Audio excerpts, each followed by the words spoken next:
And now, to hear the stuff they don't want to teach you in school about money and finance, here's the Strategic Wealth Network podcast.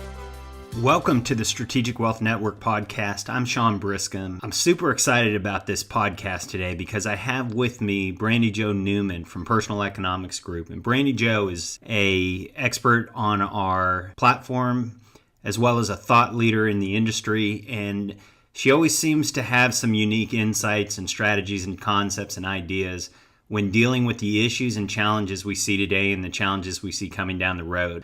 One of the issues that we're going to be dealing with today or talking about today on our podcast is leverage or debt. You know, it's becoming a real problem for our central government and central governments around the world. But when you're talking about your personal economy, it becomes absolutely critical when you're trying to save for the future or trying to build wealth for a retirement or future lifestyle, so to speak. So let's hop right into the discussion with Brandi Jo and kind of dig into this topic. So many households are so leveraged they can't find an extra dime, an extra dollar, an extra $100, to do anything. You know, they can't find an extra $100 a month. They can't find an extra $10,000 a year because of the leverage factor. And, you know, how do we as financial professionals make them stop spending so much money? And the solution is not from us.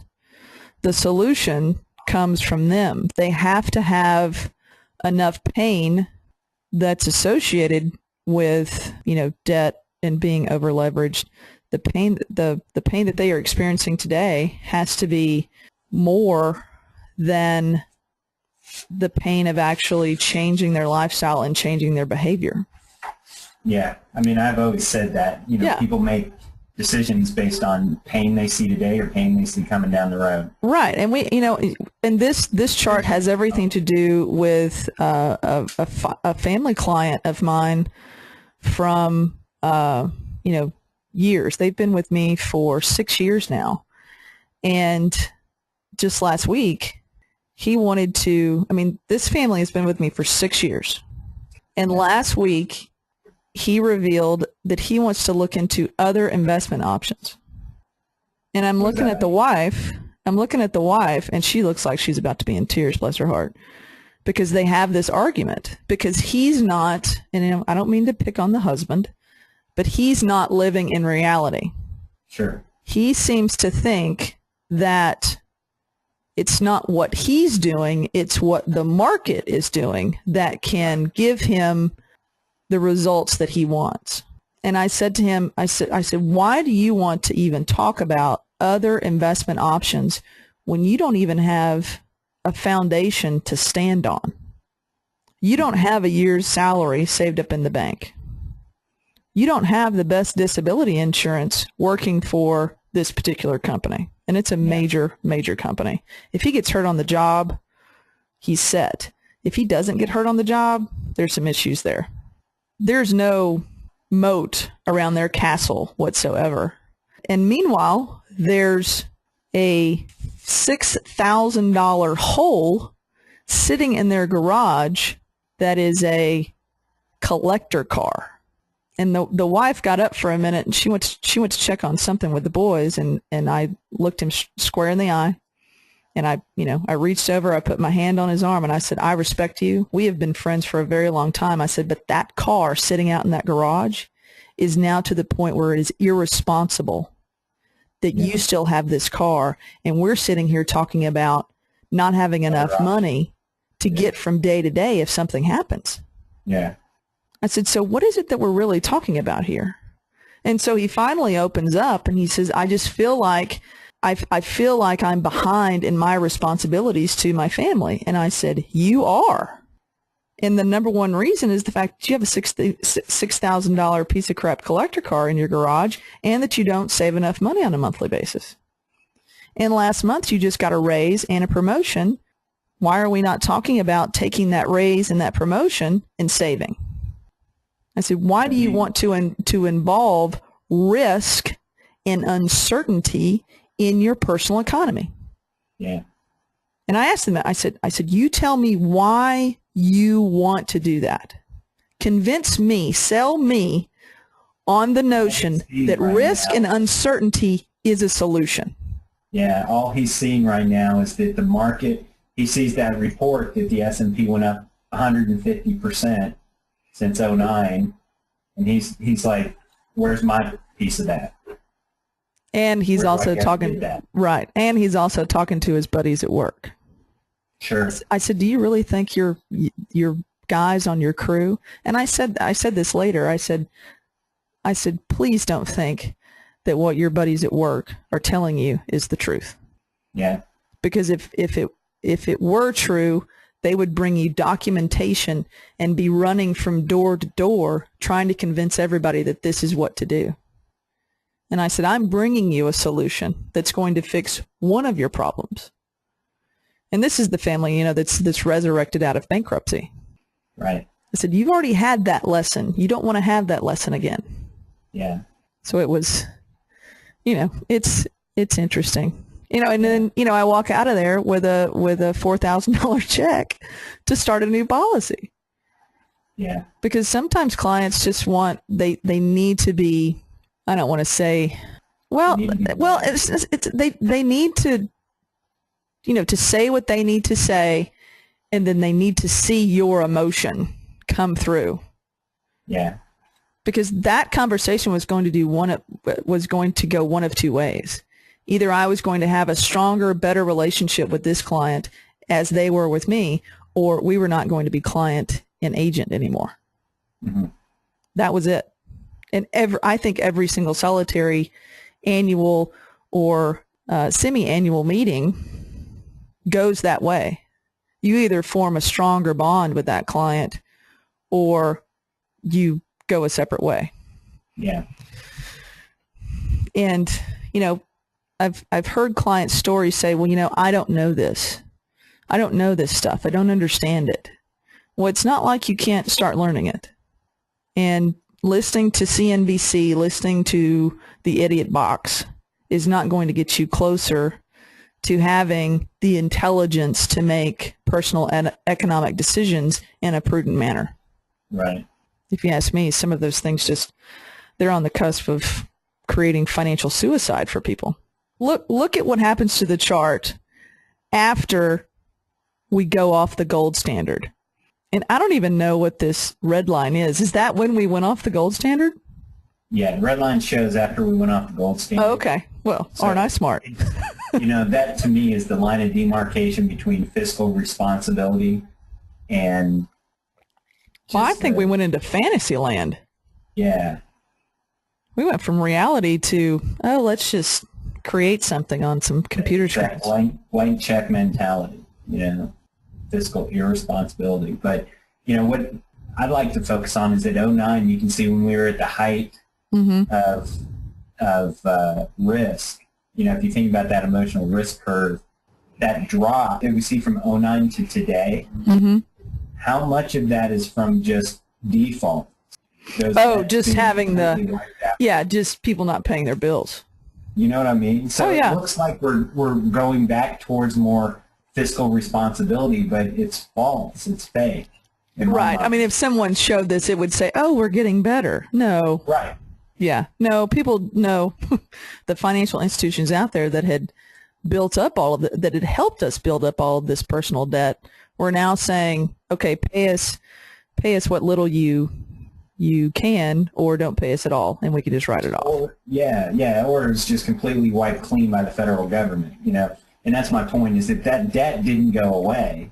It just transferred balance sheets from the bank's balance sheets to the federal government's balance sheet. So we're going to pay for it one way or the other. We're either going to pay for it in taxes or pay for it, in interest and personal accountability kind of.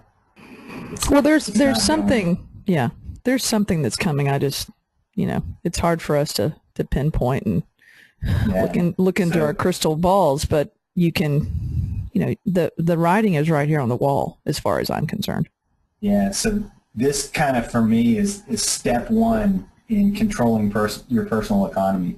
Absolutely. It's taking a look at your liability side of your balance sheet and taking a look at that leverage and seeing how to how to correct that problem, first.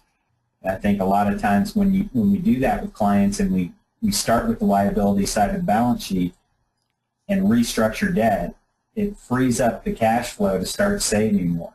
And that to me is has the biggest impact on most families. Debt restructuring and eliminating debt as quickly as possible. Well, and when you say the word savings, what we're really talking about is liquidity. And that's Sure. what, the conversation that I had with the husband and the wife, and he wanted to know about other investment options. I said, okay, not only is the risk and uncertainty question out there, but why do you want to take today's dollars and throw them at something and throw them into something and throw them at something that you know nothing about and put them in something where you cannot access those dollars? Yeah. And there was another, aha moment for him that, all of this sounds great from his buddies on paper, but when it really comes down to everyday living, you have to have that liquidity. You have to have access and control of that money to do things other than the paper asset route. Did he understand? How did he take that when you were having that conversation with him? Well, we were at the point of a heated conversation because I can only be disappointed so much in a client before basically the client is no longer a client. Wish them well, and obviously I have not done my job. You need to find somebody else that you can communicate with. When I inserted the word liquidity and, the fact that his kids are, one is entering high school, one is entering junior high, what happens then? And one of them is a soccer phenom. There is so much expense during those years raising children, and you want to take part of your monthly income and separate it from your personal economy. You want to put it in a whole other dimension that you cannot have access to unless something is really wrong, someone is really sick, or you're in debt up to your eyeballs. And that's the last option that you have. Why do you want to introduce that into your personal economy when we're just trying to get the foundation built? We're not even talking about walls and roofs and faucets yet in this castle. We're just talking about just the foundation. And it's taken them a while, and their threshold is way out there and into the future. They're around 40 years old. And he'll work well until he's 70 because he had so much of a lag prior to finding me. There was no systematic savings plan put in place with these people because it would come in and go out the door. It would come in and go out the door. So now we're having to put in the infrastructure to where we can capture most of that money to have the conversation with him where he's ready, where you're just to the point where you're about to see the momentum and the shift into good liquidity to where we can actually start using the money for things and rehabilitating policies and repaying ourselves back. He wants to find something else because he's not, seeing the results. And at this phase of their personal economy, investment results shouldn't even be talked about. It's liquidity, it's access, it's control. It's what are we going to do with this money? Not, well, we need to talk about other investment options because, my buddies at work said that they're getting a really great return in their 401k. Right. Well, they've also been working there 10 years more than he has. So it's not a great comparison. And when you have a husband and a father that feels like they failed, you have to give them the tools that they need to make the decision for them. So we took another 20 to 30 minutes to talk about the real question. What is it that you really want to have? Do you want to have the dollar signs and the commas on a piece of paper? Or do you want to really have the dollars accessible to you to where you can go and you can use them when an opportunity does come along? And then I went into some of the other opportunities that, I have with my other colleagues. I didn't mention, Strategic Wealth Network by name, but what I did mention was strategic partnerships with people who do have opportunities. I said, but you're not even in a place where you can, write a $20,000 check, write a $50,000 check to get involved with these opportunities. And we're not talking about 6 to 8% in a mutual fund. We're talking about 10, 20, 30% in a real productive asset. I said, so when we build up this part of the foundation, then we'll go and we'll talk about those things. But we have to get through this phase first. Sure. Yeah, and that's so critical is that, you can't go after those pie in the sky returns and expect to last very long, and it's scary to me how many people just chase those returns without having a structure or a strategy in place. Well, and also, going back to this S&P 500 is up 150% since 2009. Well, what's it going to be in 2018? Yeah, all those gains can be lost tomorrow. And you're back to square one. That the numbers just astound me. If you had your portfolio had grown to $100,000 prior to 2009, prior to the collapse, mm-hmm. and then you saw the collapse, you waited it out like you were told to do, like most financial planners told people to do, just wait it out. Yeah. It'll come back. You lost 47% of your portfolio. So you went from 100,000 to, what's that, 43,000 at that point. Mm-hmm. If the S&P went up 150% from 2009 at that point, 150% of your portfolio value at that point, I think it's 53,000 is what you're left with after it drops 47%. Then 150% increase from there would only bring you up to $78,000 roughly. So you're not even back to the original $100,000. Well, yeah, what is it, what you're talking about, it's the difference between math and money. Math is just, wonderful. But then when you get to start talking about money, it's a whole different story. And people saying, oh, I'm up 30% this year. Well, what were you last year? Mm-hmm. If you were down 40, you're still negative 10. Yeah. That's the difference between money and math. Those losses, you never recapture those losses, and so that's what's so critical about having a plan or having that strategy is so that you can protect against that downside risk. But how do you, you know how I am, Sean. I'm Wall Street averse. I'm not anti-Wall Street. I'm just not going to go there. But there are some advisors and some brokers and, gurus out there that say you're going to recover those losses in the long run. I don't necessarily agree with that. You can't. You can never recover losses. That's a myth. You can recoup the value and get back to where you were before, but you can never recover losses. And that's what's so funny to me is that that's the American dream is to be able to have this retirement at the end of the day, this nest egg that you can live on for the rest of your life. And nobody talks about the fact that when you have those interruptions or losses in value, you can never recover or recoup or recapture that wealth. It's lost. It's gone forever. And unless you have a system or a strategy or a structure to prevent that from happening. Right. So you have to prevent them in the first place. Yeah. So what the wealthiest families do is they have family offices where they're actively managing their portfolio on a minute-by-minute basis, 24 hours a day.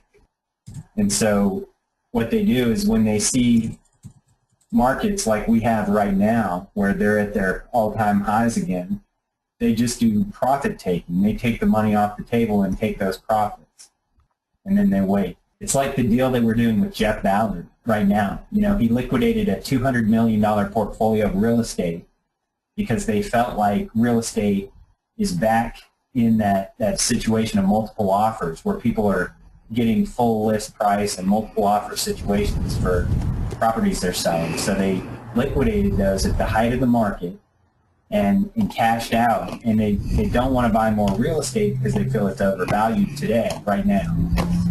So what do you do with the money? Where do you put the money? And that's the challenge they have now, is how do you keep that money working for you while you're waiting to jump back into real estate when it all shakes out again. And so their solution is do short-term loans, short-term debt deals, and spread it out over a portfolio of those debt deals, which is great. Generates a good 15 or whatever percent return for them and keeps their money moving. It's the velocity of money principle. Right. But when you're dealing, the most family offices have, hundreds of millions of dollars. Sure. And I shouldn't say most, there are families out there, they don't even come close to that. You know how you and I talk about self-insurance, that's only real for about 100 families, in this country, basically. And they, insure themselves. They're not self-insuring, but they could. Right. Most of the families that we work with, they don't see, or I guess they haven't unlearned that they can't, or that they can do those things. They can practice velocity of money moves. They can practice arbitrage. Right. It's just on a different level. Yeah, that's the whole point of the platform, is that whether you're using $1 million or $1 billion or 100,000, the principles are the same regardless. Yeah. If you can, what if you could create an account where you never experience those losses? It changes everything. Where you're not going to see the 47% loss of value of your nest egg, And just the use of the money. I have another client that, another family that they borrowed about $3,000 to pay for, it was an educational camp abroad somewhere for one of their kids. And they have yet to pay it back. And it's been within the year. So I keep asking them about it. It's like, we need to put a plan in place to pay this back. And this is their first policy. This is their first, experience with using their own money. It's like, well, we pay that back and then we only have 6. Like, no, because they had 9,000 in the policy. It's like, no, right. you pay it back, you have 9. They're like, what do you mean? But we borrowed that money. It's like, you're not paying it back to get back to 0. You're paying it back to get back to 9. Yeah. Because you're not treading water. You pay it back, you get a little bump. Yep. It's like you can reuse the same $3,000 over and over and over again. You can reuse the same $9,000 over and over again. Yeah, and that was like, oh my God, let us write you a check right now. It's like, okay. Yeah. And that's what that is. That's short-term lending to yourself, though. Exactly. You're the bank at that point. You're the bank. And what's great about that is the velocity of money concept or principle really applies to that system of using your money. Because you borrow 9 and you repay 9 plus a little extra, probably 10, and now you're flipping that dollar again. And in the retail industry, they focus on a metric called turns. And all that means is how many times can you flip that product in your store on the shelf. And they rank shelf space based on the number of turns. Like end caps have greater exposure, so they sell more of that product on an end cap. That product has greater turns. Well, turns is a function of profitability for a store. And so the more turns you have, the more profitable the store is. So the goal is to sell the product as many times as you can on that shelf space and turn it. And that's all we're talking about doing with your dollars. You're turning those dollars over and over and over again. And the more times you do that, the more profitable or more wealthy, I should say, you become. The larger the account grows, the more you're able to capture, et cetera. And that in essence is what, most people are in this chart treading water, and they can't even imagine getting to the point where they can start moving money in and out of their personal economy to grow more money. Right. And I think that's our biggest challenge, Sean. That's our biggest challenge of getting the